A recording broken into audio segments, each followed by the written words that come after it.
Water management in horticultural crops. Objectives. After studying this chapter, students will be able to learn about water management and various methods of irrigation including micro-irrigation techniques.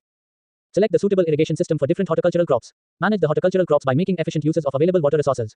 Decide on the most appropriate irrigation system for a given situation. Introduction. Horticultural crops require significant amounts of water due to their perishable nature. In fruit trees, water stress not only affects the current season's crop, but future crops as well due to their perennial nature. Since water is such a critical component of the growth and development of horticultural crops, it is recommended that none of these crops be established without assured irrigation facilities. Water requirement of a plant depends on its growth habit and life period. Plants differ greatly in their water requirements. Now, certain questions may arise in your mind. Is there a choice to practice particular method of irrigation? What is the most economic method of irrigation? This chapter will cover the basic information regarding various irrigation systems used in horticultural crops. Water requirement. Water requirement of a crop is the quantity of water needed for normal growth, development and yield and may be supplied by precipitation or by irrigation or by both.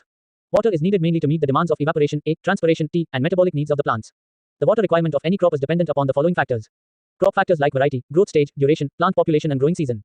Soil factors like texture, structure, depth and topography. Climatic factors like temperature, relative humidity and wind velocity. Crop management practices like tillage, fertilization, weeding etc. Chapter 7 CHAPTER 7. 82. Irrigation systems. Irrigation may be defined as artificial supply of water to support plant growth and production in the absence of adequate supply of water through rainfall. Water is the main constituent of plants. It performs the following important functions in plants. Water is essential for the germination of seeds and growth of plants. During the process of photosynthesis, plants synthesize carbohydrates from carbon dioxide and water. Therefore, water is one of the essential components for the plant. Water acts as a solvent for fertilizer and other minerals, which are taken up by the plant roots in the form of solution. Thus, water serves as the medium in which plants absorb soluble nutrients from the soil. Water serves as medium for transport of chemicals to and from cells. Water pressure in plant cells provides the firmness to the plants. Irrigation is very important in horticultural crops as sufficient moisture must be maintained in the soil for obtaining the optimum yield of quality fruits. The aim of irrigating the crops should be to wet the entire root zone without allowing any wastage of water beyond the root zone. The irrigation system has to be properly devised so that the water requirements of the crops are met at the minimum expenditure without any wastage of water. Various types of irrigation techniques differ in how the water obtained from the source is distributed within the field. In general, the goal is to supply the entire field uniformly with water, so that each plant has the amount of water it needs, neither too much nor too little. Many factors determine the suitability of irrigation system for a particular crop. Several methods are employed for the irrigation of horticultural crops depending on the type of crops grown, whether fruit plants or vegetables or flowers or plantation crops, age of the tree, the soil topography and the availability of irrigation water. Thus the system of irrigation must be decided in relation to the varying field conditions. Choose the correct system for a particular crop and situation. Irrigation is generally applied to horticultural crops by flooding on the field surface, surface irrigation, applying beneath the soil surface, subsurface irrigation, spraying under pressure, sprinkler irrigation, or by applying in drops in the crop root zone, drip irrigation. Several water application methods are practiced to suit different soil types, the topography of the land, crops to be irrigated and costs. Different systems of irrigation commonly adopted in horticultural crops are as follows. 83. A. Surface irrigation. In this method, water is applied to the crop by flooding it on the soil surface. In the system, whole of the area is irrigated through one head, i.e. without subdivision of the unit area into small plots. Irrigation water used in this case is excessive as the entire field is to be wetted to meet the need of the excessive root system. It provides fully saturation of root zone. In the system, the wastage of water is more and thus also leads to excessive weed growth. This method is simple in layout and operation. More than 90% of irrigated area in India is under surface irrigation. This method may be classified as border, furrow and basin. 1. Border method. In this method, border are formed by making number of strips which are separated by ridges. An irrigation channel runs along the upper end of the borders. 2. Furrow system. This system is suitable in areas where the orchards are planted in sloppy land. In the system, the water moves slowly in furrows in the area between tree rows. The trees are fed through the lateral movement of water. The consumption of water is less in the system and there is no risk of bark diseases. Saturation of root zone is comparatively less. Intercropping or green manuring is not possible in furrow system. This system is suitable for old orchard. 3. Basin system. In this method, a small circular basin is provided around the tree trunk. These basins are linked directly with one another through straight channel. There is less wastage of water and it checks weed growth. Water passing through the channel touches the tree trunk directly and hence risk of bark diseases is involved. The water flow also draws away the manure from the tree basins and deposits it at the end of the channel. This system is suitable for young fruit plants below 1 to 2 years of age. This system is useful for loamy soils. 4. Modified basin system. This system is an improvement over the basin system. In the system, main channel runs in between the tree lines and the basins are linked with it independently through small sub-channels. The only drawback of the system is that this needs more attention to block the sub-channels after the basin has received adequate water. The size of the basin is increased with the extension of the leaf drip of each tree every year. Intercropping is not possible in this system. This is a good system of irrigation for the young orchard up to 6 to 8 years of age and also for the arid irrigated areas where there is a shortage of water. In improved modified basin system, the basins are linked with the channel passing through along the side of these basins. This system avoids the risk of bark diseases and intercropping is possible. 84. B. Subsurface irrigation. In this system, perforated or porous pipes are laid out underground below the root zone and water is led into the pipes by suitable means. In either case, the idea is to raise the water by capillary movement. C. Sprinkler system. The system is used where water supply is not adequate. The water is pumped with pressure through the sprinklers attached to pipes and these sprinklers are adjusted in such a manner to overlap up to 1/4 area covered by the other sprinklers.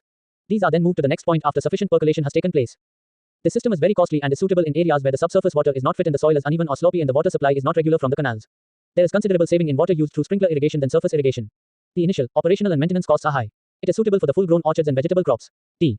Drip system. This is a system of irrigation which supplies water to the plant equivalent to its consumptive use. This is highly water use efficient system of irrigation. The water is supplied with pressure after filtering it through the pipes with attached drippers designed to supply water in drops. These drippers are placed around the plant in a circular pattern and the percolating water moves down and sideways wetting the root zone. This system requires regular water supply. Advantages of drip irrigation system are: wastage of water through percolation, seepage and evaporation is checked as the water is carried through main lines and laterals. There is 30 to 70% saving of water. Uniform distribution of water. The labor requirement is minimized considerably. Easily adaptable in hilly and undulating lands. Reduced weed problem. Lower quality water can be used. Increased plant growth and yield. Ideal for poor soils and provides better root system to the trees. Works at low pressure. Can irrigate at any time of the day. 85. Causes no erosion. Application of fertilizer can be done. Less incidence of diseases. Disadvantages. Clogging of drippers due to oxidants and algae. High initial investment. Fertigation. It is the application of fertilizer or chemicals through the irrigation system. It is a controlled system to supply soluble plant nutrients at the root zone of the irrigated crops.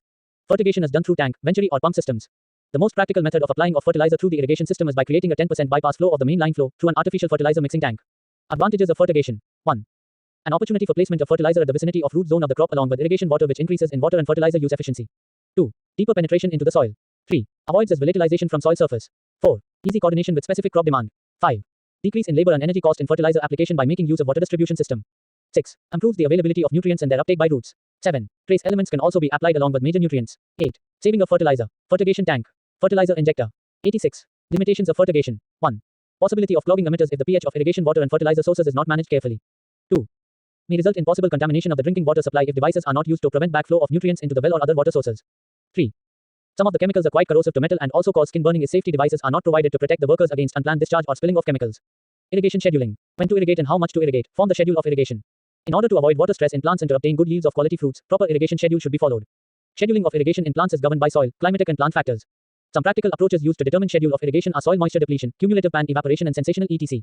Critical period for irrigation. Assured supply of water is required at certain stages of plant growth, which are referred to as critical period for crops.